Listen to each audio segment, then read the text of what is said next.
네, 오늘 오후 예배 말씀은 출애굽기입니다. 출애굽기 33장 1절에서 6절까지의 말씀입니다. 페이지 수로는 구약성경 133페이지 있습니다. 출애굽기 33장 1절에서 6절입니다. 교독하겠습니다. 제가 한 절 읽고 여러분 한 절 읽겠습니다. 여호와께서 모세에게 이르시되 너는 내가 애굽 땅에서 인도하여 낸 내 백성과 함께 여기를 떠나서 내가 아브라함과 이삭과 야곱에게 맹세하여 내 자손에게 주기로 한 그 땅으로 올라가라.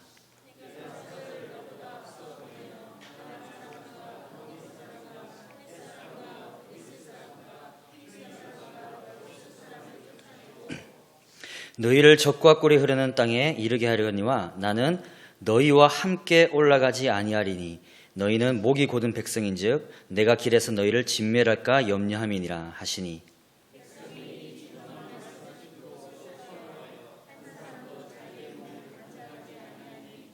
여호와께서 모세에게 이르시기를 이스라엘 자손에게 이르라 너희는 목이 곧은 백성인즉 내가 한순간이라도 너희 가운데 이르면 너희를 진멸하리니 너희는 장신구를 떼어내라 그리하면 내가 너희에게 어떻게 할 것인지 정하겠노라 하셨음이라. 이스라엘 자손이 호렙산에서부터 그들의 장신구를 떼어내니라. 아멘. 오늘의 이 구절은 출애굽기에 있어서 가장 위대한 장으로 불립니다. 오늘의 이 장에서 핵심 문장을 뽑는다면 내가 너희와 함께하지 아니하겠다라는 이 말씀입니다. 이 말씀은 또한 우리의 기존의 신앙의 고정관념을 또 깨뜨리는 말씀이기도 합니다. 무엇이냐면 예를 들어서 어떤 성도가 승진을 했다라고 하면 회사에서 승진을 했다라고 하면 우리는 흔히 그에게 하나님이 함께 하셨기 때문에 이런 결과가 나왔다라고 이야기를 합니다. 또한 어떤 사람이 집을 샀거나 또 굉장히 좋은 일을 경험한다거나 사업이 크게 성공하면 우리는 의례적으로 그 사람이 하나님과 함께 하시기 때문에 저러한 성공을 거뒀다라고 생각을 합니다. 그러나 이 구절은 오늘의 이 본문은 그런 우리의 고정관념을 뒤집는 말씀입니다. 왜 그러냐면 하나님이 이런 말씀을 하시죠. 너희가 약속의 땅으로 올라가라. 천사들을 보내기 때문에 너희가 약속의 땅을 적과 꿀이 흐르는 땅을 점령할 것이다. 그러나 하나님께서 뭐라고 말씀하십니까? 내가 너희와 함께하지 않겠다라고 이야기하십니다. 즉 그들은 이미 성공이 보장되어 있습니다. 적과 꿀이 흐르는 땅을 차지할 것이고 거기 우상 숭배하는 모든 민족을 몰아내서 이스라엘의 새로운 역사를 쓰게 하겠다고 하나님이 보증을 하십니다. 그럼 우리 눈에는 이거 성공이잖아요. 분명한 성공입니다. 그런데 하나님 뭐라고 말씀하시냐면 내가 너희와 함께하지 않겠다라고 이야기하십니다. 그러면 하나님이 왜 함께하지 않는다고 하시면서도 왜 그 성공을 보장해 주셨을까요? 그의 약속 때문입니다. 하나님은 여러분도 아시겠지만 아브라함, 이삭 이때부터 계속해서 약속하시는 게 뭡니까? 너희 후손들이 정말 번성할 것이고 땅을 차지하겠다는 약속하시지 않으셨습니까? 그래서 이스라엘 백성들이 성공할 수 있었던 것은 다른 그 무엇이 아니라 하나님에게 잘 보였고 하나님께 순종해서 그 결과를 얻은 것이 아니라 오로지 하나님의 신실한 약속 때문에 그들이 불순종했더라도 그 약속의 성공을 얻어낼 수 있었던 것입니다. 그래서 하나님은 이들에게 평가하기를 목이 고는 백성이라고 이야기하거든요. 이 평가는 되게 중요합니다. 사람이 우리에게 평가 내리는 게 있습니다. 그죠? 사람이 우리에게 평가 내리는 것은 그렇게 중요하지 않습니다. 물론 중요할 때도 있지만 왜냐하면 사람이 우리에게 평가 내리는 것은 때때로 잘못된 평가가 있기 때문입니다. 그런데 하나님이 이 백성에게 목이 고든 백성이라고 이야기하는 것은 더 이상 변명의 여지가 없는 쐐기 박는 평가라는 것이죠. 그런데 이 중요한 것은 이 평가보다 더 중요한 것은 이 평가를 받은 이스라엘 백성들의 반응입니다. 이 이스라엘 백성들이 반응이 어땠냐면 4절을 제가 읽어드릴게요. 4절에 보면 이렇게 나와 있습니다. 백성이 이 준엄한 말씀을 듣고 슬퍼하여 한 사람도 자기의 몸을 단장하지 아니하니. 예. 하나님의 이 준엄한 말씀이라고 되어 있습니다. 어떤 게 준엄한 말씀입니까? 바로 내가 너희와 함께하지 않겠다라는 이 준엄한 말씀을 듣고 이스라엘 백성들은 슬퍼해서 그 누구도 아무도 몸에 장신구를 달지 않고 화장하지 않고 단장하지 않고 모든 것을 다 떼어내어 버렸습니다. 그 누구도 단장하지 않았거든요. 이게 정말 핵심적인 말씀입니다. 그러나 왜 이런 우리가 이스라엘 백성들이 이런 급격한 반응을 보이는지 우리가 궁금해할 필요가 있습니다. 여러분 분명히 아셔야 될 것은 뭐냐면 인간이 어떤 급격한 자기 성찰과 각성에 이르게 되면 어디까지 이르게 되냐면 그 각성과 성찰에 이르게 되면 그들 삶 속에 하나님의 임재만큼 중요한 것이 없다는 것, 하나님이 함께 하시는 것만큼 중요한 것이 없다는 것을 철저하게 깨닫게 됩니다. 이것이 진정한 각성의 모습이거든요. 여러분 아시겠지만 제가 여러 번 잔소리처럼 어떨 때는 교회 역사를 주구장창 길게 이야기할 때가 있습니다. 왜 그러냐면 교회 역사야말로 제2의 사도행전이기 때문입니다. 사도시대 이후로 우리가 알 수 없는 하나님의 역사와 운행을 교회의 역사를 통해서 볼 수가 있기 때문입니다. 그런데 여러분 부흥의 역사를 한번 읽어보십시오. 그 어떤 부흥의 역사도 이런 이스라엘 백성들의 자기 성찰과 심각한 각성이 없고는 부흥이 일어난 적이 없습니다. 반드시 이 각성이 있고 난 뒤에야 부흥이 일어났습니다. 왜? 어떤 것입니까? 내가 하나님과의 관계에 있어서 굉장히 심각한 문제가 있구나. 하나님 나와 함께하지 않을 수도 있구나. 이런 엄청난 두려움 때문에 어떤 성도들은 까무러치고 자빠지고 거품을 물기도 했습니다. 왜? 그 하나님이 임재하시지 않는다는 그 공포와 두려움이 그 삶을 지배했기 때문입니다. 이것이 없고서는 부흥이 일어난 역사가 없습니다. 여러분 손가락을 짚어서 한번 짚어보십시오.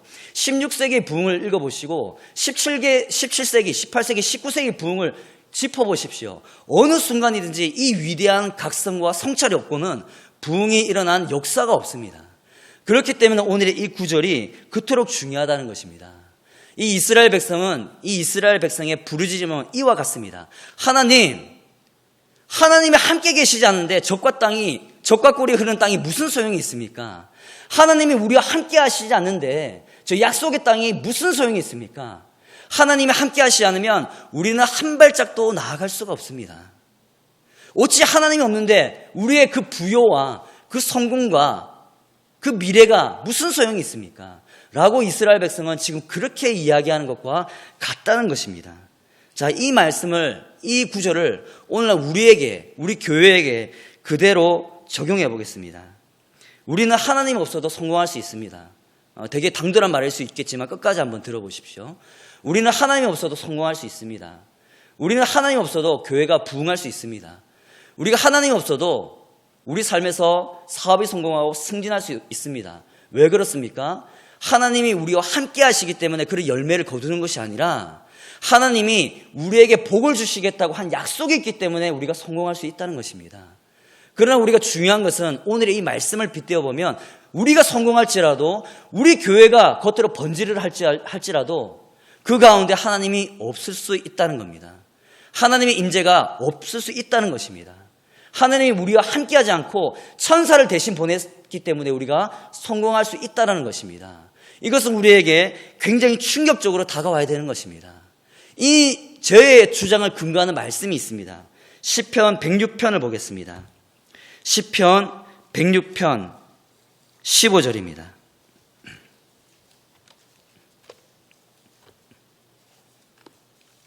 시편 106편 15절 구약성경 881페이지입니다. 다 찾으신 줄 알고 제가 읽겠습니다. 그러므로 여호와께서는 그들이 요구한 것을 그들에게 주셨을지라도 그들의 영혼은 쇠약하게 하셨도다. 자, 분명히 뭐라고 나옵니까? 하나님께서는 백성들에게 그의 자녀들이 요구한 것을 기도를 들어주신다고요. 응답하신다고요. 그러나 동시에 뭐라고 말씀하십니까? 들어주셨지만 오히려 되려 그들의 영혼을 쇠약하게 하셨다라고 분명히 이야기하고 있습니다. 이것은 우리에게 굉장히 충격적이고 두려운 말씀으로 와닿아야 되는 것입니다. 그렇기 때문에 우리가 일반적으로 일어나는 성공과 번영 때문에 하나님이 우리와 함께 하신다고 착각하면 안 된다는 것입니다. 이것을 가장 뒷받침하는 게 우리 교회, 우리 대한민국 교회 역사 아닙니까? 제가 저도 교회 역사를 가장 중요시 여기기 때문에 너무나 많은 논문과 많은 책을 읽었습니다. 그러나 우리가 책을 읽지 않아도, 논문을 보지 않아도 대략적으로 역사를 아는 사람도 공통적으로 지금 합의 본 게 뭡니까? 우리 교회가 60년대, 70년대, 80년대 고속 성장할 때 그 성장의 중심에 있었던 게 뭡니까? 여러분, 볕이 강할수록 어둠은 더 짙은 법입니다. 우리가 볕이 강한 그 부흥의 성장을 이룰 때 한쪽에 짙은 어둠은 무엇이었습니까? 바로 기복신앙이었습니다. 왜 기복신앙입니까? 우리나라가 60년대, 70년대 그렇게 못 먹고 그렇게 가난할 때 우리가 부르짖었던 게 뭡니까? 우리 대한민국을 잘 먹고 잘 살게 해달라고, 우리가 번영하게 해달라고, 우리 자녀들의 미래를 보장하게 해달라고, 그와 더불어 교회 성장하게 해달라고, 이것이 세트로 묶여져 나왔습니다. 그래서 그것이 굉장히 놀라운 성장을 이루었습니다. 그러나 하나님께서 그 성장을 우리가 요구하셨을 때 들어주셨지만, 그래서 우리 교회가 부흥했다고 했지만 20년, 30년, 40년 뒤에 뒤돌아본 오늘의 교회는 어떻습니까? 우리가 생각했던 그 부흥이 아니었습니다. 우리가 생각했던 그 뿌리가 아니었다고요. 무엇입니까? 오늘의 시편의 말씀이 이야기하고 있습니다. 우리의 요구를 하나님께서 들어주셨을지라도 우리의 영혼은 쇠약하게 하셨다. 오늘날 여러분들 자녀들의 신앙, 오늘 우리들의 신앙이 저 위대했던 믿음의 선조들에 비해서 어떻습니까? 우리의 교회의 부흥이라고 부르짖었지만 오늘날 우리의 교회 모습은 어떻습니까? 바로 하나님께서 우리의 요구를 들어주셨지만 우리에게 메마름을 보내셨고 우리의 영혼을 쇠약하게 하셨던 것입니다. 왜 그렇습니까? 우리가 하나님께 나아갈 때 하나님 그 자체로 나아가기보다는 복을 끼워 나가고 자녀를 끼워 나갔기 때문입니다. 제가 몇 가지 더 증거를 대어 볼까요? 여러분 지금 올해는 어떤지 모르겠습니다. 제가 기억은 앞으로 어떻게 될지 모르겠는데 여러분 아실 것입니다. 매년마다 서울대 미대에서 킨텍스에서 시험을 치릅니다. 그것이 필기시험인지 실기시험인지 모르지만 그 10월달로 기억하거든요. 그래서 매년마다 그때마다 거기서 자녀들이 어떻게 시험 치를까 발을 동동 구르는 어머니들이 킨텍스 근처에 교회가 없나 둘러보다가 우리 교회가 눈에 띄잖아요. 그래서 항상 들어와서 저보고 물어본 게 있습니다. 기도해야 되겠습니까? 기도하십시오. 그게 매년 반복됐습니다. 그래서 나중에 궁금했어요. 왜 매년마다 10월달만 되면 이렇게 오실까? 그래서 물어봤거든요. 그 어머니를 많이 오시더라고요. 저희 자녀들이 서울대 미대 지원했는데 그 시험을 매년 킨텍스에서 치른다는 거예요. 저는 이런 말 하면 또 저에 대해서 비판하실 수 있는 분이 있을지 모르겠지만 저는 그 상황을 몇 년 걸쳐서 보면서 그런 생각 들었습니다. 그 어머니들의 신앙을 제가 판단하고 싶진 않지만 과연 어머니들이 자기들 자녀의 일이 아니라 하나님 그 자체의 일로 저렇게 간절하게 기도한 적이 있을까라는 생각을 해보게 되었습니다.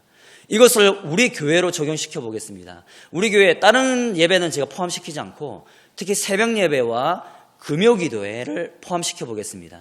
여러분 제가 다시 돌아왔지만 다시 돌아온 거 포함해서 제가 일산교회에 있었던 것만 하더라도 한 4, 5년 될 것입니다. 항상 반복되는 게 뭐냐면 새벽 예배 때 오지 않는 분이 갑자기 나옵니다. 금요 기도회 때 별로 안 나오시는 분이 갑자기 나옵니다. 그래서 그것을 제가 지켜봅니다.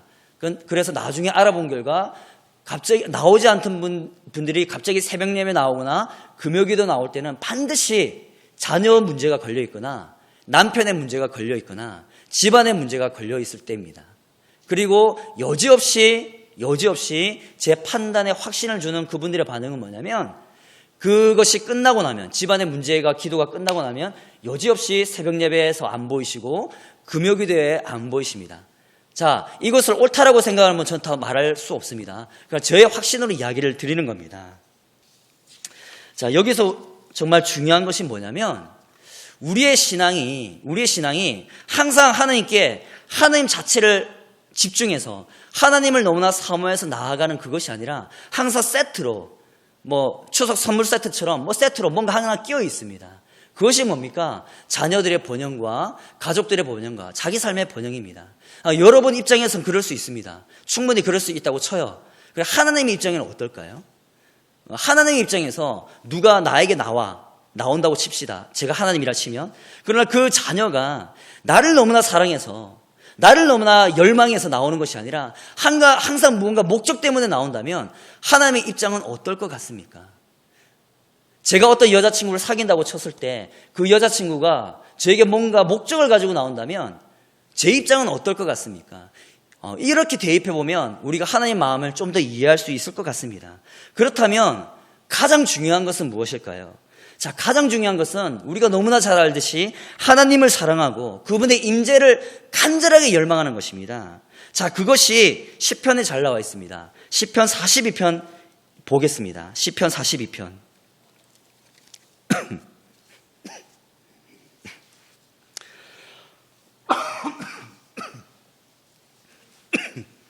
시편 42편 먼저 1절 먼저 읽겠습니다. 42편 1절입니다. 하나님이여 사슴이 시냇물을 찾기에 갈급한 같이 내 영혼이 주를 찾기에 갈급하나이다. 자, 이것을 보면 사슴이 나오고 목마른 사슴이 시냇물을 갈망한다고 나옵니다. 그러나 이것을 개역 개정으로 읽으면은 조금 맛깔이 떨어지고요. 세번역, 표준 세번역을 보겠습니다. 표준 세번역 한번 띄워주십시오.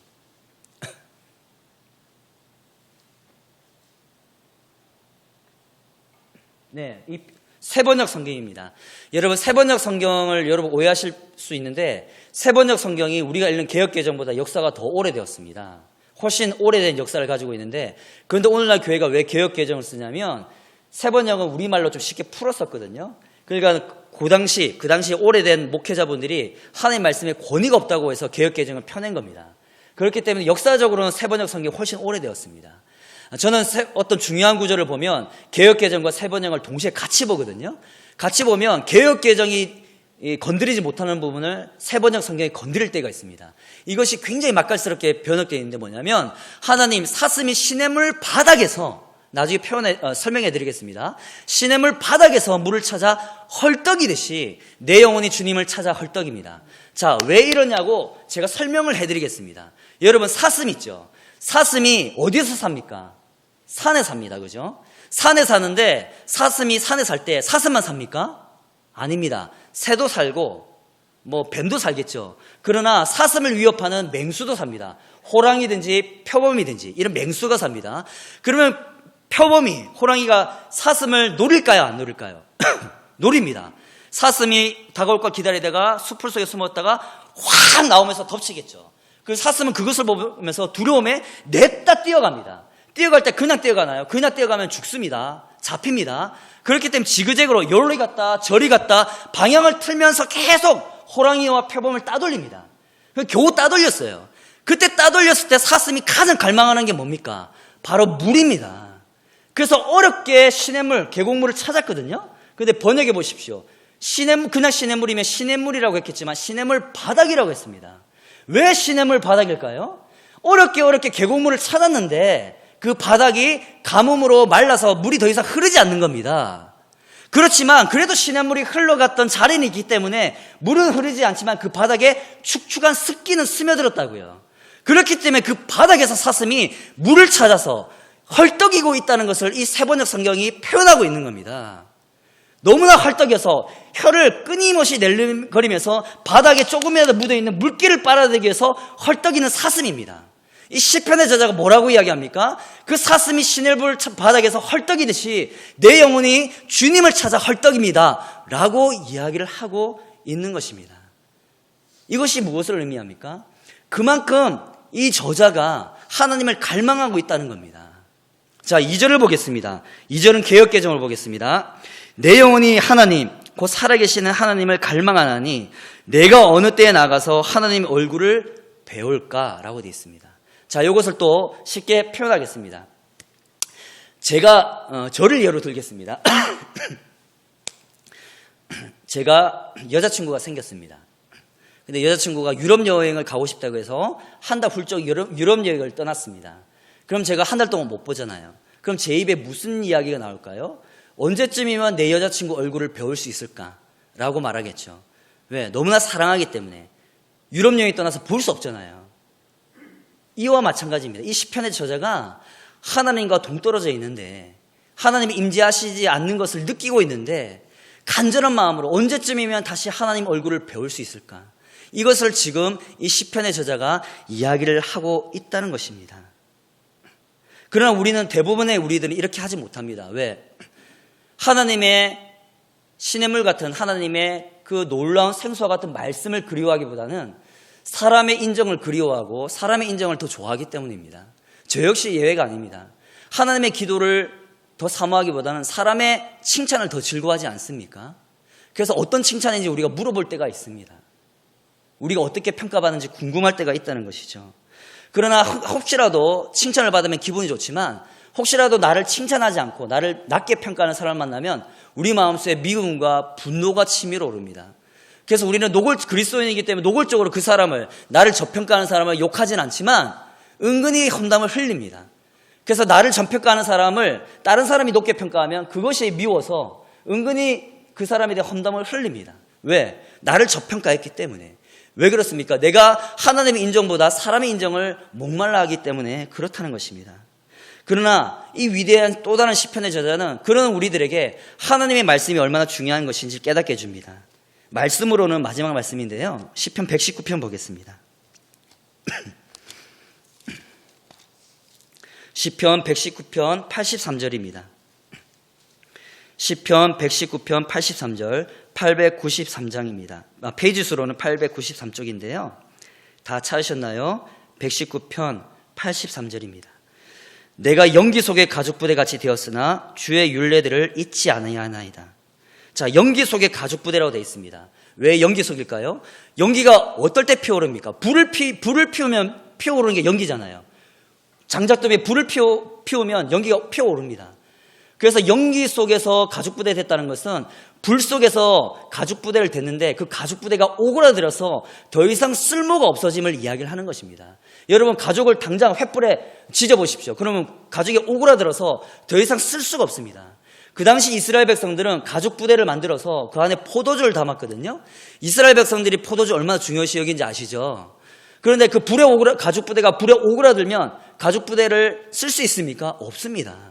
이 시편의 저자는 왜 이런 비유를 쓰냐면 자기가 이 세상에 불에 오그라든 가죽부대처럼 오물 취급받고 인정받지 못했지만 너무나 자존심 상할 수 있지만 그래도 나는 하나님의 율례, 하나님의 말씀을 잊지 않습니다라고 고백하고 있다는 것입니다.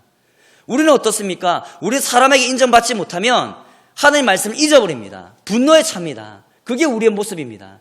그러나 오늘 이 사람, 이 위대한 사람, 세상으로부터 저평가받고 무시당한 이 사람의 고백을 들어보십시오. 무엇을 중요하게 여기고 무엇을 갈급하고 있는지. 이것은 오늘날 우리에게 크나큰 도전을 준다는 것입니다.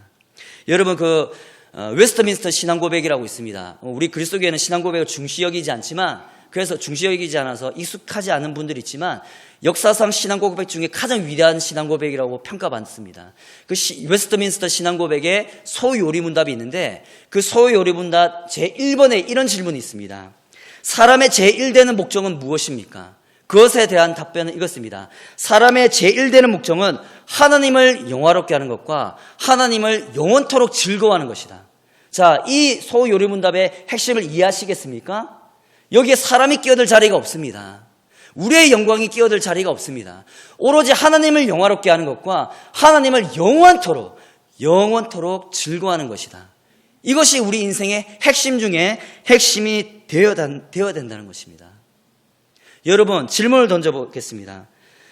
여러분 어떻습니까? 여러분은 사슴이 시냇물 바닥에 헐떡이듯이 생명수와 같은 하나님의 말씀의 바닥에서 헐떡이고 있습니까? 너무나 갈급한 마음으로 세상 사람들이 우리를 무시하고 비난하고 코로나 때문에 예배드린다고 손가락질해도 그 모든 평가를 무시하고 오로지 마음을 뺏기지 않은 채 하나님의 율례만을 집중할 수 있습니까? 여러분, 혹시나 여러분 물어보고 싶습니다.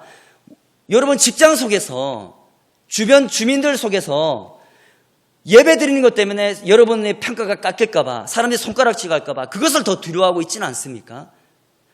두려워할 수 있습니다. 그것을 무시하고 싶지 않습니다. 그러나 여러분, 제가 묻고 싶은 것은 그런 것입니다. 여러분의 수많은 부요 속에서, 풍요 속에서, 평가 속에서 하나님이 그 자리에 계십니까? 하나님이 그 자리에 임재하고 계십니까? 그것을 우리가 예민하게 깨닫고 받아들여야 된다는 것입니다. 세상 사람이 우리가 예배를 철회해서 세상 사람이 우리를 고평가하고 높게 평가한다 할지라도 그 자리에 하나님이 계시지 않으면 그것이 무슨 소용이 있습니까? 이스라엘 백성들의 고백을 들어보십시오. 하나님, 젖과 꿀을 흐르는 땅이 무슨 소용이 있습니까? 약속의 땅이 무슨 소용이 있습니까? 하나님이 임재하시지 않고 하나님이 우리하고 함께 계시지 않으면 그 모든 축복과 부요가 무슨 소용이 있습니까? 우리는 한 발짝도 나아갈 수가 없습니다. 이것이 우리의 고백이 되어야 된다는 것입니다. 이런 험악한 시대에 자칫 잘못하면 고발당할 수 있고, 좀 전에 그런 이야기 들었습니다. 어떤 교회에서 배달을 시켜 먹었는데 어떤 사람이 고발을 해가지고 그 교회 폐쇄됐다고 하더라고요. 네. 조금 전에 들었던 따끈따끈한 소식입니다. 이와 같습니다. 세상 사람들이 매와 같은 눈으로 우리를 바라봅니다. 좋다 이겁니다. 우리 조심해야 됩니다. 좋다 이겁니다. 다 좋습니다. 그러나 우리 삶 속에 하나님이 계십니까? 우리가 하나님을 압니까? 그것을 묻고 싶습니다. 우리가 사슴이 시냇물 바닥에 헐떡이듯이 간절한 마음으로, 울부짖는 마음으로 하나님을 찾아 헐떡이고 있습니까?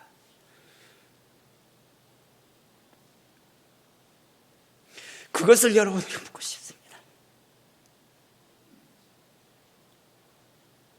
그것이 안 된다면 우리 모든 것은 아무것도 아닙니다. 사절에 나왔던 준엄한 말씀, 사절에 나왔던 준엄한 말씀이 있습니다. 그 말씀이야말로, 그 준엄한 말씀은 오늘날 코로나라는 이 사태라고 저는 확신하고 있습니다. 하나님이 우리에게 던지시는 준엄한 말씀이 이 코로나의 사태입니다. 어떤 사태입니까? 우리가 그동안 드렸던 모든 예배가 혹시 알맹이 없는 예배는 아니었는지요? 사람을 의식하는 예배는 아니었는지요? 오직 하나님 그 자체만으로 다가가는 예배가 아니라 또 다른 무언가를 끼어들고 가는 예배는 아니었는지요? 그것이 거듭되기 때문에 하나님이 더 이상 우리의 예배를 받지 않으시기 때문에 이런 사태를 불러일으킨 건지도 모릅니다. 말라기에서 기억합니까? 내가 더 이상 너희들의 예배를 받지 않겠다라고. 그 상한 짐승을 너희 총독들에게 바쳐보라고. 받겠느냐고. 그러나 너희들은 상한 짐승을 나에게 잘도 갖다 바친다고. 우리의 마음이 상한 짐승이 아니었습니까? 우리가 상한 예물을 가지고 가지 않았습니까? 오늘날 이것을 우리가 짚어보고 싶습니다. 여러분, 한번 마지막으로 우리가 기억해야 될 말씀은 이것입니다. 영원토록 우리가 하나님을 영화롭게 하고 영원토록 하나님을 즐거워해야 된다는 것입니다. 여러분 삶 속에 하나님이 계십니까? 하나님을 아십니까? 그것만 우리가 이 험난한 시대에 붙들고 갔으면 좋겠습니다.